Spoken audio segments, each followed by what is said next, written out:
મન્નપુરમ finance જેવું counter છે આજે ખાસ ફોકસમાં છે, કારણ કે આરબીઆઈ પાસેથી જે મોટી રાહત મળી છે ત્યારબાદ આ શેરમાં આપણને સારો એવો ઉછાળો જોવા મળ્યો છે, જેમાં ખાસ કરીને તેના આશીર્વાદ માઇક્રો ફાઇનાન્સ પર જે પ્રતિબંધ હતો તે હટાડવામાં આવ્યો છે અને ત્યારબાદ આજે એક સારી એવી રેલી જોવા મળી છે.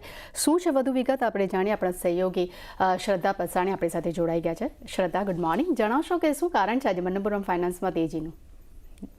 જી, તો મન્નપુરમ ફાઇનાન્સ કે જે ગોલ્ડ લોન ફાઇનાન્સિંગ કંપની છે તે આજે ફોકસમાં રહેશે. તેનું કારણ છે કે કંપનીનું એક યુનિટ આશીર્વાદ માઇક્રો ફાઇનાન્સ ને આરબીઆઈ તરફથી બુધવારે એટલે કે ગઈકાલે રાહત મળી છે અને ઓક્ટોબર 2024માં આ યુનિટને નવી લોનની મંજૂરી અને ડિસ્ટ્રીબ્યુશન પર પ્રતિબંધ મૂકવામાં આવ્યો હતો. તેનું કારણ છે કે કંપનીની પ્રાઇસિંગ પોલિસી એક ચિંતાનો વિષય હતો.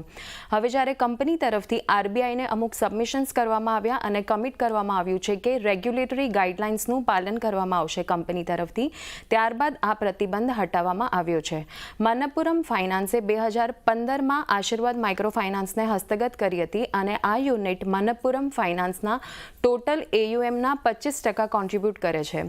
હવે બ્રોકરેજ ફર્મ્સના રિપોર્ટ્સની વાત કરી લઈએ તો જેફરીઝે પ્રાઇસ ટાર્ગેટ વધારીને 190 પર શેર કરી દીધા છે અને તેઓએ હોલ્ડની રેટિંગ મેન્ટેન રાખી છે. તેઓનું કહેવું છે કે કંપની માટે આ એક પોઝિટિવ સમાચાર છે, પણ છતાંય ટૂંક સમયમાં લોન ડિસ્બર્સમેન્ટમાં એક મ્યુટેડ ગ્રોથ જોવા મળી શકે છે. ત્યારબાદ મોર્ગન સ્ટેનલીએ પણ ઇક્વલ વેટના રેટિંગ સાથે 175 પર શેરના ટાર્ગેટ આપ્યા છે.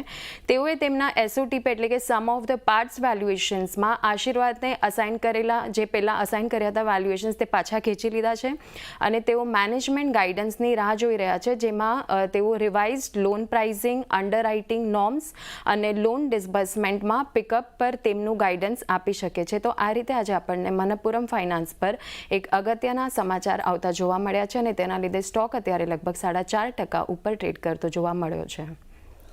થેન્ક યુ શ્રદ્ધા, મારી સાથે જોડાવા બદલ અને વિગત